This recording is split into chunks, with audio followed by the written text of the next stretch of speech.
Hello Internet, a bit of a weird one this week, and apologies in advance because it's going to be a relatively short one. Evitel is unavailable, which doesn't really matter, it's no big deal, and to be honest, we weren't going to make an episode at all this week, but what with there being a developer Q&A on Thursday, and what with that developer Q&A covering quite a lot of things that you guys have asked us to respond to for some reason, well, you know what, I couldn't resist on reporting on anyway, because oh man, I love those Q&As. So please accept this weekly reset, which is devoid of most of the usual bells and whistles as we look at the Q&A. I know that obviously with a player base the size of WoW's, there is always going to be a split opinion when it comes to whoever is in charge of the game, and I know there are many varied opinions about Ion, but I make no secret of the fact I absolutely love him. I like how thoughtful he is, I like the way he approaches problems, and I like the way he explains the decisions that the dev team make, even if I don't always agree with it. I just really like that he is in charge of my favoritist video game because I trust him. Oh, and also, just like Bellular with his new weekly news show full of jokes and memes, Ion has decided that he's funny now too. Right, let me pause 1.5 seconds, then I'll get right into this. Okay, so, yes, GCD. Yeah, nice try, Ian, but we did that joke like 2 weeks ago, except ours had a green screen, so we win. Listen, Ian, we do the jokes, okay? That's our thing. How would you like it if we came along and just started doing your thing? And, oh yeah, no, good point, fair enough. I also like how Lore has basically just completely given up on even trying to pronounce people's names at all at this point. Next question from...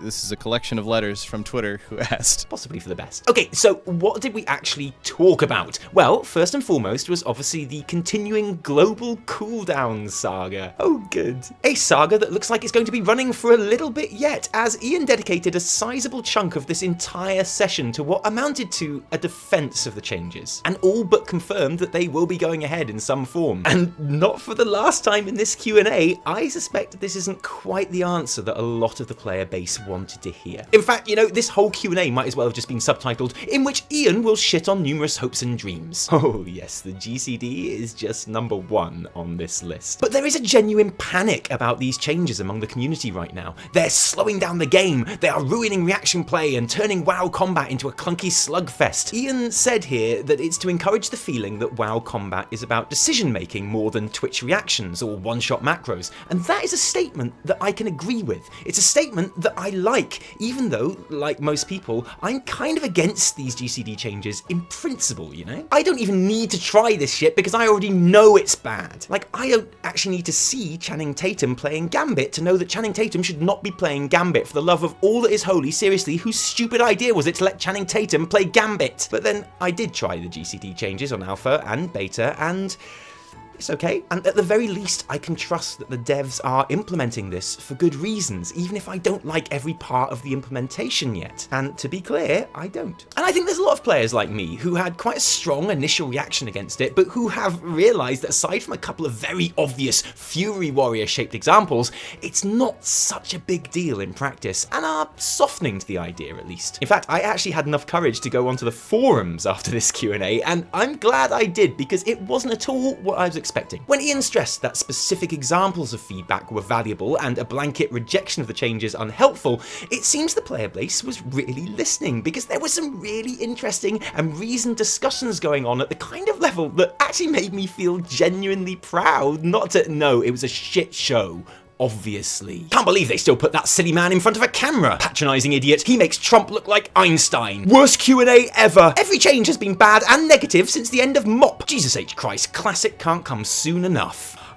Well, first of all, if you don't like the idea of stuff being on the global cooldown, then I hate to be the one to break this to you, but you are going to hate classic, because that shit is GCD City. Population, all of the abilities. Anyway, these comments were all on a thread about the GCD, but what's interesting is that you wouldn't know that unless I told you, because none of them actually talk about the changes, which kind of proves Ian's point somewhat. And here's the thing, I'm not saying you should like or dislike these changes. I don't mind them, and actually most people I know personally who are in beta and have tested all of this are either not bothered or actually quite like the changes. All I'm saying is, don't make a judgment on it until you have personally tried it. Because my opinion changed from flat out opposition to basic ambivalence. Maybe yours will too. Or maybe you'll go from thinking it's a good idea to hating it. That's cool too, but let it be your decision from your own experience. I think one of the main problems here is that there's an underlying worry too that these GCD changes are kind of wrapped up with general concerns about ability pruning and class changes in general, and those are fair concerns too.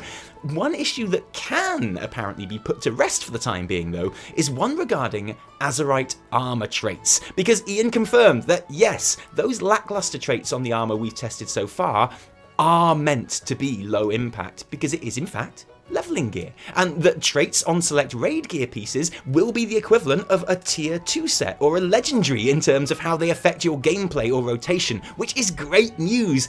And incidentally, pretty much exactly what we said on the subject weeks ago when everyone was having a breakdown because your first piece of leveling gear didn't put an extra button on your bar. If you are one of those people that said I was an idiot for suggesting that traits on raid gear would be the equivalent of tier sets and legendaries, then honestly, there's no need to apologise. Seriously, it's fine. Being totally right is reward enough for me. Ion also clarified that you would be able to respec the traits on your Azerite gear with an incrementally rising gold cost, a bit like how talents used to work in the olden days, which again should address a lot of the concerns people said they had. Now I'm going to go ahead and stand by my initial opinion for the time being about Azerite armor. I think it's going to be really interesting, and it's genuinely one of the features that I'm most intrigued by for the next expansion. Ion also waded into the personal loot debate. Oh good. Another topic that still divides the community, but maybe not as much as it did. Again, when it was announced that all raid loot would probably change to personal loot going forward, the initial response was overwhelmingly negative, but as time has passed, it's become clear that more people are behind this change than we perhaps gave credit for initially. And this is pretty obvious, again, just by visiting the forums, where the last few weeks have seen a real mellowing of opinions towards a change that, at its heart, it was a shit show.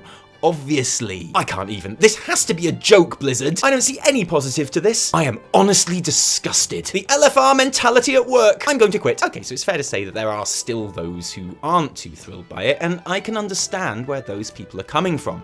There's something very romantic about Master Loot. There's something very satisfying and even bonding, I think, about the idea of a guild having a loot council and distributing items in a tactical way.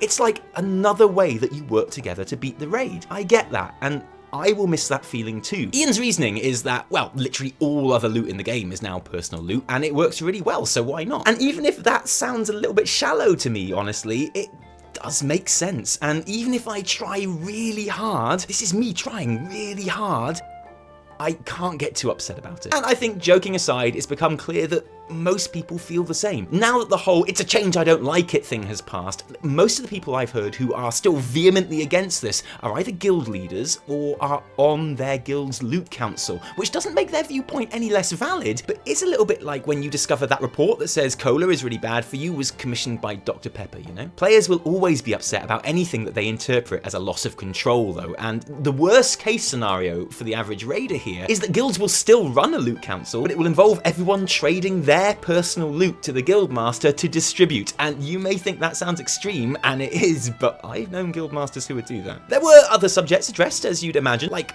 PvP gear, changes in the way you queue for battlegrounds, Strand of the Ancients and Ashran facing temporary retirement, as well as a rather philosophical conversation at the end about the nature of evil and perspective, which is going to get its own video from us, I think. And of course, normally we'd go into these things in detail, but don't forget, ain't no bells, ain't no whistles in this episode. So I'm going to finish today on the topic which is behind this video even getting made. Because like I say, this episode was not going to even exist. Really, I should not be wearing this tie and these speedos. I should be in a comfy jumper down the pub watching football. And the reason I'm not is because this happened. Why did you choose Void Elves when High Elves seemed much more of an organic and popular choice? So basically, Blood Elves kind of are High Elves, with slightly different eye color, different backstory in terms of their, their relationship with magic and the Sunwell, but they are, like, if what you want to be is a fair-skinned, light, blonde-haired, tall, majestic elf,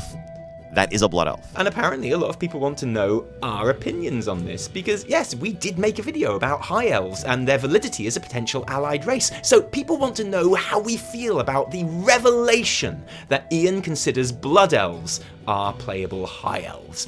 Well, our reaction shouldn't really be a surprise because to us, it's not a revelation. Here is actual footage of Ion from our video. He says, High elves, honestly, spoilers guys, blood elves are pretty much high elves. saying the exact same thing as he says in the Q&A. He's been totally consistent in this. It's not new information, and so it doesn't change a single thing that we said in the video, which if you've watched it, you know isn't an appeal for playable high elves, it's a study to see if they are possible using Blizzard's own precedents. And we come to the conclusion in that video that high elves will probably never happen because void elves exist, which is also pretty much what Ion says. So we totally understand his reasoning and his stance on Alliance High Elves. As we say in the video, we don't actually have a horse in this race. However, there are a couple of things he says which I do take issue with, namely that every single reason Ion gives not to have Alliance High Elves are also a reason not to have Void Elves. I mean, yes, Blood Elves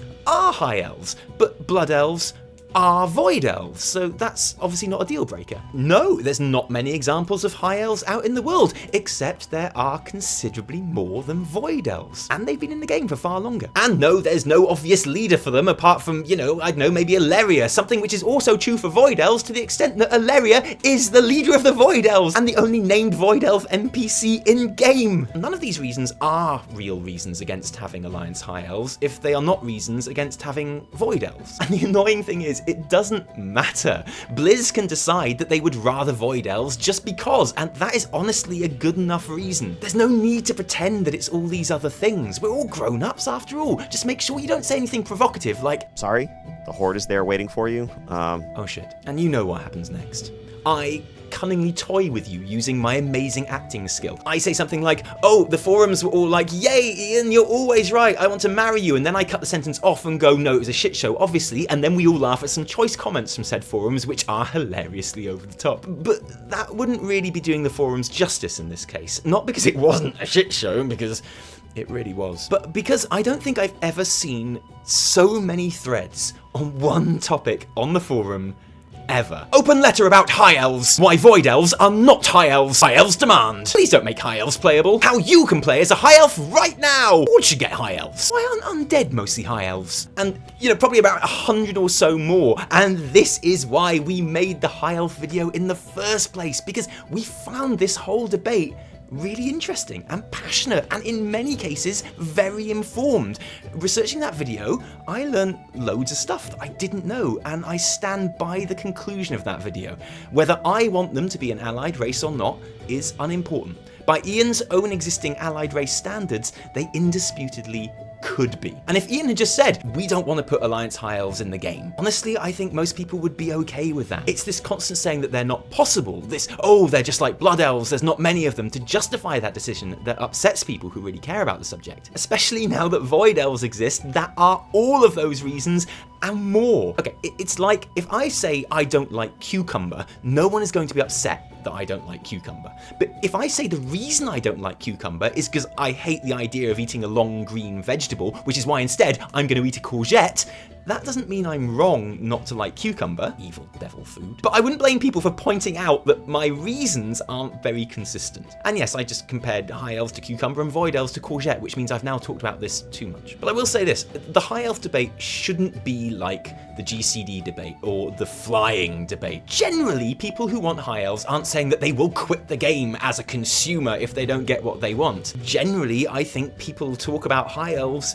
because they just really like High Elves, and I think that's really nice. So I guess that's it for this impromptu weekly reset. Again, apologies it's not as polished as usual. Like I say, when Evitel was indisposed, we weren't going to do anything at all, but I wanted to get some kind of reaction out there. Hopefully normal service will be resumed for next episode. And if you did like this video, don't thank us, thank our patrons who give their actual real life money to help these videos happen. If you didn't like it, downvote the shit out of it. Remember, my name is Valeria Windrunner. No, my name is Taliesin from me and Evitel. Until next time, cheerio.